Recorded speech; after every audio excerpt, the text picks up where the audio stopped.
This video is brought to you by John Robson Guitar Tuition. If you enjoy the content, please consider supporting the channel by enrolling on a course, purchasing some guitar lessons or a t-shirt, or you can join my Patreon. Now, on with the show.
Hello chaps, welcome once again to John Robson Guitar Tuition. As always, I do hope you're well. Now, that little tune that you just heard there, entitled The Long Road, you'll find out why later.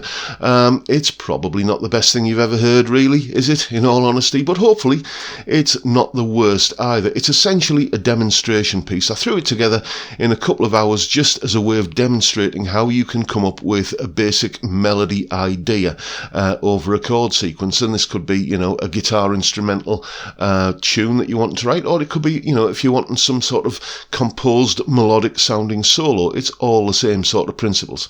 So I'll tell you what, let's go back in time a little bit to before I'd finished writing the tune and have a look at how I started writing the tune. Okay, here we are in Guitar Pro, which is where I'm going to do the bulk of the writing of this tune. I do like to get away from the guitar or the whatever instrument you're familiar with when it comes to writing stuff or coming up with a basic idea. That's because when you pick up your instrument, guitar in my case, that you're really familiar with, muscle memory will usually kick in, and you'll just end up running through your favourite licks and riffs, which isn't really a recipe for getting something new. Excuse me. So, first thing I need to get is some sort of motif, a hook, a basic rhythmic structure for the first element of the melody, which I'll then carry forward. And I've demonstrated this before in YouTube videos. What you do, or one way you can do it, is just choose a randomly chosen piece of text from a randomly chosen book on the bookshelf, and I did that earlier and came up with this phrase: the long road takes you to the final house. Okay, so as you can see, the tempo here is 74 beats per minute. I happen to have a metronome handy here at 74, and I'm just going to speak that phrase over the top of the metronome to see what sort of rhythmic idea I can get. A long road takes you to the final house. Okay, so da da da da da da da da da da. I can make a tune out of that. What I noticed there was the first two syllables, the first two notes in our melody, were happening just after beat 4. So I want 3 beats worth of rest. There we go. That's 3 beats worth of rest at the beginning of that bar, and then I want, I think, a semiquaver rest there, and now I need to start thinking about what notes I'm going to play. Well, we're largely based for the moment around the key of G major, so I'm just going to start on a G note, and then I think if I go to an A like that, that'll land me nice and strongly on a B note at the beginning of that bar. And then I'm sort of hearing that for at least a couple of beats. That B note, I've chosen that because it is the major third of that G chord there. Usually when you're coming up with a melody, the main prominent note in any bar needs to be a note from the underlying chord. So let's have that for a couple of bars, then let's just do a couple of beats rather than just have a beat rest, and that takes you to the final house. Is the next part. So what I'm going to do here is just, that needs to be semiquavers really, just hearing it in my head.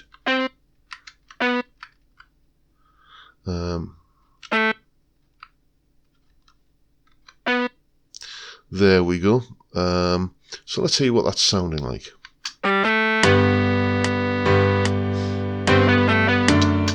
Yeah, let's change that last note there to one of those. So that's better. Now we're going to get to this D chord here, and the notes in a D chord are D, F sharp and A, so I could just land straight on one of those notes, but I don't want to do that. I want to use what's called a neighbour tone. So a neighbour tone is just a note next door to a chord note in the scale. So D, F sharp and A. I could use a C, which is next door to the D. I could use an E, which is next door to the D, or any of the notes sort of next door to on either side of the chord notes. I think I'm going to use the B note here again, because that's next door to the A. And again, there we go. And then let's keep that note going into the beginning of the next beat, and then coming off the end of the last beat there, like that. That bar isn't complete yet, so when I press play it'll show up in red warning me that the bar is incomplete, but let's just see what we've got so far.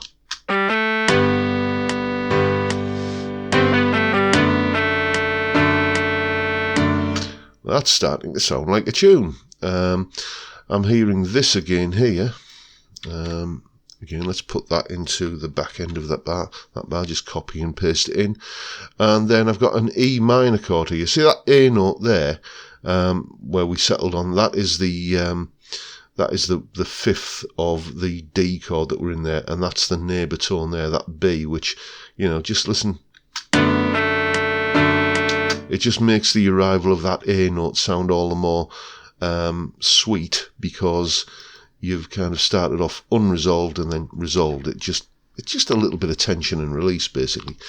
We've got an E minor chord here, which once again has the B note in it. So let's just borrow this bar here from that we used over the G chord, where we had the B note there.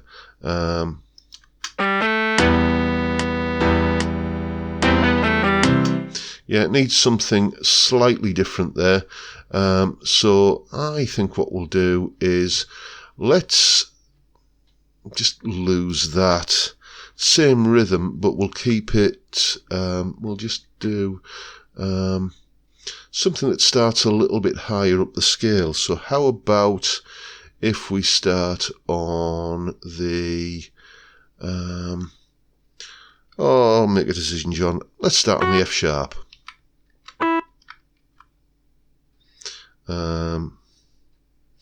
Then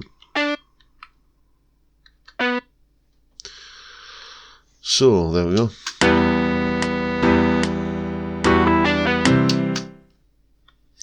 And and then again let's have that neighbour tone thing here. Eventually over this C chord, which is where we're at now, I'm going to resolve onto a C note, I think, but I'll approach that from the neighbour tone of D. So there's the D, back to the C, again keeping the same basic phrasing that we had last time when we used that neighbour tone kind of thing. So let's start from here.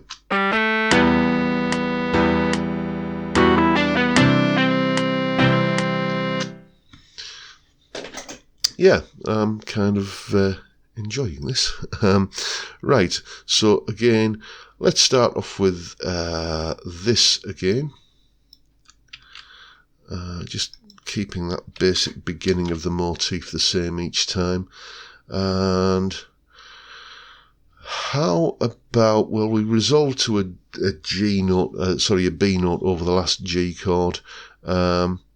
I think what we'll do here is actually change this, and we'll make that that. So it's a B and a C now, and that's going to take us nicely up to a D, which is the fifth of the G major chord, and then a beat rest after that. And now we need the da da da da da da da bit again. How about we start on the G note here at the top here? Okay.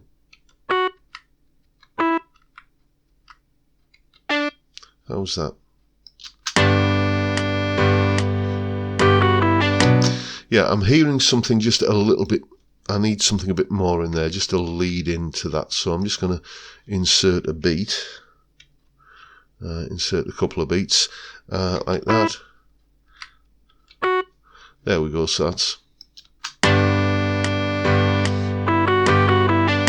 Yeah, it just adds that little bit of variation, just those couple of leading notes to that end phrase there. And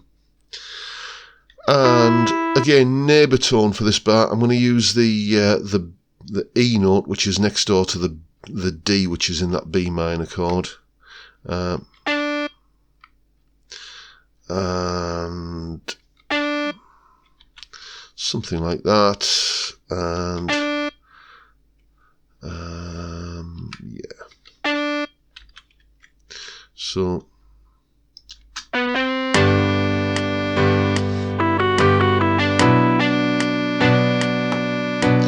yeah, that needs to be a different note there, I think. So let's scrub that. So I'm going to take that just down to the root note of the B minor chord and just kind of hang on to that. Let's see what that sounds like.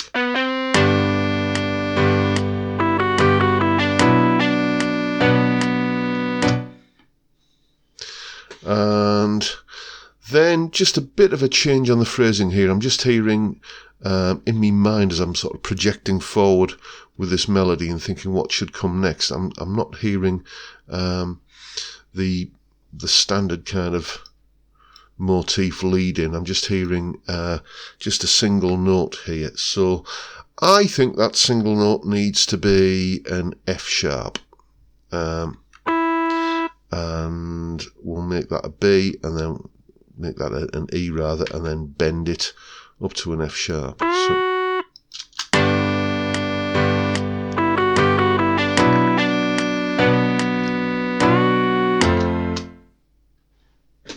and then I'm just going to take this part of this motif here, which is entirely the wrong notes for this F chord that we've arrived at. But I like the rhythm. I like the idea of repeating that rhythm. So I'm going to turn that into just the root note of the F chord, and then how shall let's just, yeah, I know what rhythm I need to put in, so I can how about if we just go down to the first fret there, and then like that. So that's going to be going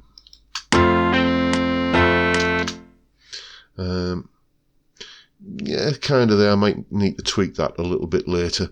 But then let's go back to where we started again with this little part of the motif and put that in here. So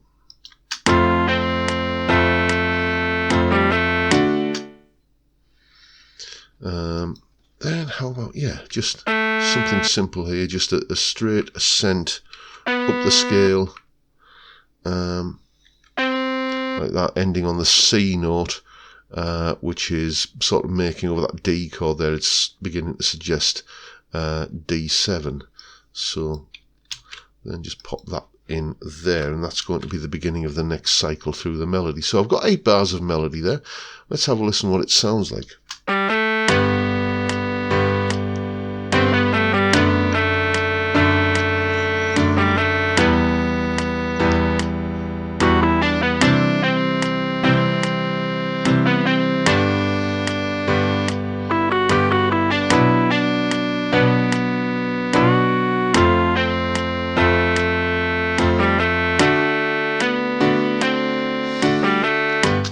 So that's got the beginnings of something there, I think. I'm probably just going to leave that there like that and just start playing it on the guitar a little bit and seeing what little twiddles and variations suggest themselves as my fingers move around the frets. But that's the basis of a melody. So as you could hear, there were a few different twiddles and variations on the finished version. There's my phone. There are a few different twiddles and kind of variation-y bits that just began to suggest themselves as I was, fooling around and familiarising myself with the melody on the neck of the guitar. The bridge section, by the way, the bit where the power chords come in, that's the phrasing for that is based on something called the clave or clave rhythm, which I did an entire video on back in January, and in case you missed it, I'll link to it in the description box down below. Also in the description box is the link to my Patreon page. There it is right there, that's the address, and up on there you will find the video of me playing that piece of music, the clip that you saw there where I was fooling around in Guitar Pro putting the basic idea together, a full tab in both Guitar Pro and PDF formats for the finished piece, and a backing track to play along to. It's only $3 a month and you get all of these extra resources that go along with these YouTube videos. Thank you so much to everyone who supports me in that manner or any of the other ways that are linked down in the description, and thank you in advance if you're thinking about doing it. But for now, I'll bid you all a good day and say thank you so much for watching. Thank you for your time, folks. Look after yourselves, stay well, stay safe, and above all, stay sane. Bye for now.